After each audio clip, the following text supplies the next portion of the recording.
vinheta já rodou, vou pedir para tu deixar aquele like marotaço que ajuda a gente bastante. E claro, se for tua primeira vez aqui no canal, não esqueça de se inscrever, ativar o sininho das notificações, além também, claro, de seguir a gente lá no Instagram, beleza? Bom, antes de começar a trazer as notícias, eu venho te dar um recado da minha parceira, da Bet7k, você que gosta de fazer apostas esportivas.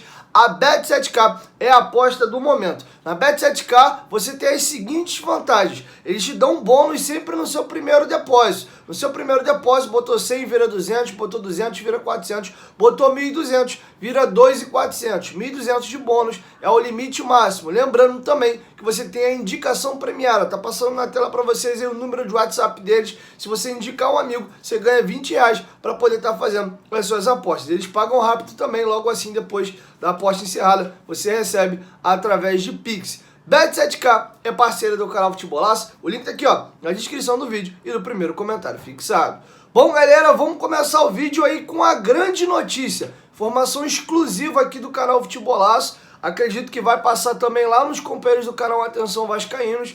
Hoje eu e o Flávio Dias, a gente almoçou depois da entrevista coletiva lá no Shopping Rio Design.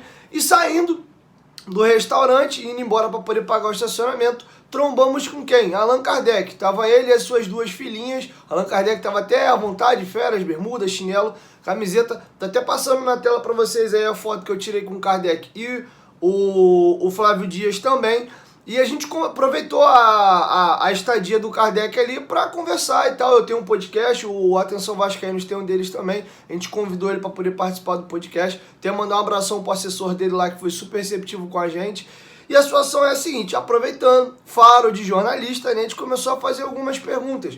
O Allan Kardec está livre do contrato dele, ele rescindiu na China, o clube antigo dele estava devendo vários meses de salário e ele foi à FIFA e rescindiu o contrato. Ele chegou primeiro, foi a São Paulo, passou um tempo lá, inclusive gravou um podcast lá em São Paulo, Gringolândia, e eu tava tendo a dúvida se ele ia ficar em São Paulo ou no Rio. Apesar de ser carioca, ele é daqui de Resende, mas ele jogou a sua carreira mais tempo nos clubes de São Paulo, jogou dos 4 grandes 3, menos o Corinthians, e depois, né, foi pra China e tá lá já há muitos anos. Então eu até imaginei de talvez ele ficar por lá, ele chega ao Brasil, vai pra lá primeiro, mas conversando com o Allan Kardec, ele disse que está no Rio e quer ficar no Rio. Inclusive, ele acabou de matricular as 2 filhas no colégio aqui no Rio de Janeiro. E aí, conversa vai, conversa vem. Primeira pergunta óbvia, e aí, Kardec, teve sondagem do Vasco, teve proposta, você quer voltar? O Kardec, na mesma hora, confirmou, disse que quer voltar sim, seria um prazer. Eu até perguntei, eu e o Flávio Dias, né? Falei, Kardec, teria problema jogar a segunda divisão? Ele falou 0. E tava as 2 filhinhas, ele até brincou assim, falou, a minha série é isso aqui, ó. Vocês sabem que eu sou torcedor do Vasco, amo o Vasco, e ele sempre bateu na tecla de querer voltar. E pela conversa, o momento para ele, Kardec, é esse agora. Mas ele não pode simplesmente ir lá, bater na porta do Vasco e, né, pô, me contrata aí, por favor. Né? Depende de ter um interesse do Vasco. O Vasco está passando essa transição agora de clube associativo para Vasco SAF. A janela abre em julho e ele está livre. De uma informação importante.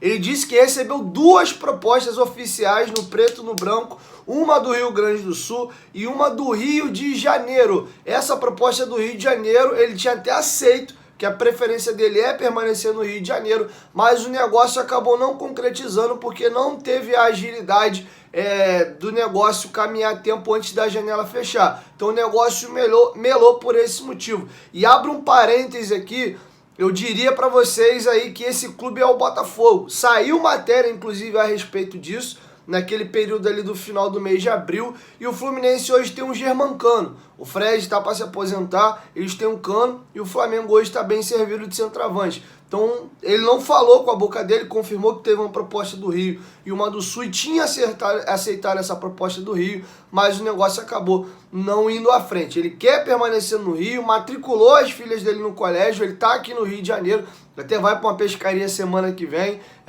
enfim, a gente conversou bastante, e ele quer voltar ao Vasco da Gama. Depende agora do Vasco chegar a cacifar e fazer uma proposta. Ele até falou que mais para trás, mais para o começo do ano, chegou a ter uma conversa, uma procura para sondar, saber qual era a situação, mas ele estava amarrado ainda ao clube chinês lá e naquele momento era inviável. Mas agora ele está livre no mercado. Então, para um retorno do Allan Kardec, depende primeiro do interesse do Vasco, o Vasco fazer a proposta e o jogador aceitar, porque ele deseja, vontade, ele confirmou pra gente, quer voltar pro Vasco, não tem problema algum de jogar a segunda divisão, e sim, hoje ele opta a estar no Rio de Janeiro. Inclusive ele até informou o empresário dele que tinha negócios aparecendo para fora do Brasil. Ele não descartou, ele não disse que não vai, mas ele falou que a prioridade, a preferência dele, se ele tiver que escolher entre ficar no Brasil e sair novamente, ele vai preferir ficar no Rio de Janeiro. Não à toa, ele falou que já matriculou as filhas dele aqui no Rio de Janeiro e ele quer permanecer. O Kardec, como eu disse no começo do vídeo, ele é carioca, ele é da cidade de Resende, muitos anos que ele está jogando fora do Brasil e para ele seria perfeito jogar no Vasco da Gama e voltar. Obviamente ele é um profissional, o barco passa, se o Vasco não tiver interesse, ele vai seguir a carreira dele e vai para algum clube. Mas o Allan Kardec nesse momento tá aí livre e depende, segundo palavras do próprio, mais do Vasco do que dele. Se o Vasco procurar, fizer a proposta, tem tudo para poder avançar. E agora eu levanto uma bola para vocês. O Allan Kardec teria vaga no atual time do Vasco? O Vasco hoje tem Getúlio, Figueiredo, Raniel, Zé Vitor, são as peças que jogam nessa função. Cabe, outra coisa, o Allan Kardec, salvo engano, nem olhei o Transfer Market ali, mas ele tem 32, 33 anos, alguma coisa assim. A 777 tem procurado mais jogadores jovens. O Vasco agora, nesse momento, tá passando essa transição. Eu não sei com que olhos a 777 vê o Allan Kardec pelo fator idade. Já dei aqui a minha opinião. Não adianta também montar um time só de garotos, só de jovens. É importante ter os garotos novos para te dar retorno técnico e depois lucro futuramente para você vender, mas você precisa de alguns jogadores já prontos, os líderes que vão coordenar esses garotos e também líderes não só na questão da idade, mas na questão técnica também. Acho o Allan Kardec ter um espírito de liderança, viralizou muito, inclusive, um vídeo dele de uma preleção no vestiário, que ele começa a gritar com todo mundo, dá um soco aqui e ali, sacode um ou outro e pedindo para o intérprete fazer a interpretação do que ele estava falando. Obviamente ele estava jogando com os chineses, então ele tem essa questão da liderança, é vascaíno assumido e tecnicamente ele evoluiu muito. Os vascaínos têm muito aquela lembrança daquele jogador mais grossão, fazedor de gol de cabeça, mas principalmente no Santos, ele chegou a jogar até de camisa 10 várias vezes atrás do atacante e jogou muito a bola. A passagem dele no Santos, no São Paulo e também no Palmeiras foi excelente. Tanto é que o nome dele é muito ligado às equipes paulistas. Enfim, quero te ouvir. Deixe a sua opinião aqui embaixo nos comentários do que você acha de um possível retorno de Allan Kardec. Para finalizar, eu fui ao CT Moacir Barbosa hoje, participei da entrevista coletiva e é muito importante essas idas ao CT. Hoje, vou te dar um exemplo, quem estava visitando a galera é o Henrique, lateral esquerdo Henrique, estava lá hoje, estava conversando ele, Léo Matos, Nenê, Gabriel Peck, os 4 mais o massagista do Vasco no cantinho na hora que eu cheguei. Bati um papo com cada um, ele trocou ideia. Léo Matos é um cara muito gente boa. Até perguntei, e aí, Léo, o que aconteceu, cara? Você não tá jogando mais, não tá sendo relacionado. Perguntei pro Léo Matos se tava tendo algum problema físico, aconteceu alguma coisa com ele.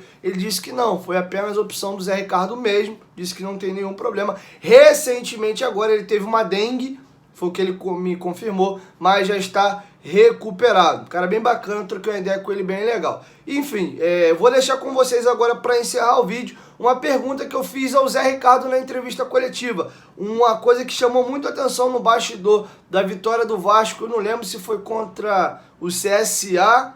Eu tenho quase certeza que foi o jogo do CSA, que o Thiago Rodrigues reúne todo mundo e fala: essa vitória foi pro Zé, essa vitória foi pro Zé. Quando a gente ganha, a gente não é o melhor time, mas quando perde, a gente também não é uma porcaria. E o Vasco vai ter uma sequência agora de jogos importantes. E é o momento do Vasco se firmar, porque tem Grêmio, Cruzeiro e Náutico. Náutico fora de casa. E passados esses 3 jogos, teremos 12 rodadas de campeonato disputado, praticamente um terço. 12 vezes 3, 36, faltariam 2 rodadas para poder bater as 38. Eu vou deixar com vocês essa pergunta que eu fiz pro Zé Ricardo hoje na coletiva e a resposta dele. Desse momento, quando o time ganha lá essas coisas, quando perde também não é nada disso, e também como é que ele encara essa sequência dos 3 próximos jogos. Bom, o Thiago, desde o momento que chegou em São Januário, ele mostra uma energia muito grande, um jogador importante no nosso dia a dia. O vestiário tem sempre ecoado as falas dele, os gritos dele, né? Sempre botando a equipe para cima. Ele é um jogador que conhece bem o que é brigar, né? Jogando pelo CSA por muito pouco, 2 anos seguidos ele não sobe para a primeira divisão, então ele conhece e essa experiência é importante para a gente, né?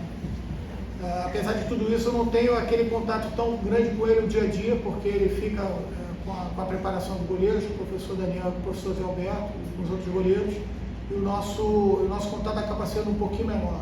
Mas ele entende todo o processo que está acontecendo, toda a dificuldade que nós tivemos aqui para montagem do nosso elenco e toda a dedicação que nós, comissão, jogadores e direção de futebol está tendo em ser assertivo em todos os pontos, né? Então é um jogador que realmente vestiu a camisa, caiu nas graças da torcida também, com boas atuações, às vezes atuações decisivas, em momentos chave fazendo defesas importantes para a gente, como foi no último jogo, no primeiro lance da partida, que certamente mudaria a cara da partida. Mas a gente encara esses 3 jogos, como você falou, com uma importância grande, assim como encaramos todos os outros jogos, né? É lógico que a gente quer ganhar os clássicos principais com essas equipes que são teoricamente as favoritas para subir, mas sempre no campo da teoria, porque entendemos que os 3 pontos dessa próxima partida contra o Grêmio vão ser disputados da mesma forma como foi a última contra o Brusque, e assim sucessivamente. Mas é um momento que a gente gostaria muito de aproveitar e sabemos que as dificuldades vão ser enormes, basta a gente estar extremamente concentrado do início até o final, e isso é o que o grupo mostra. É um grupo muito trabalhador, como a gente vem falando aqui, um grupo operário realmente, mas que gosta de estar junto, gosta de jogar junto, torce um pelo outro, vê que a gente tem as substituições e a equipe continua passando energia. Quando sai o gol, todo o banco invade, todo mundo se abraça, todo mundo brinca, no outro dia está todo mundo treinando aqui com muita disposição. Acho que são detalhes que vão formando um grupo, né? Não são 11 jogadores apenas, a gente tem que ter um grupo muito forte e certamente o campeonato longo e duro como a gente tem pela frente vai ser uma prova para todos nós. Bom, galera, é isso. Essas eram as informações que eu tinha para trazer para vocês nesse vídeo. Logo mais eu chego com mais informações, beleza? 1, 2, 3, futebolaço. Tamo junto, família. Qualquer momento, quem volta vai, tamo junto. Valeu, fui!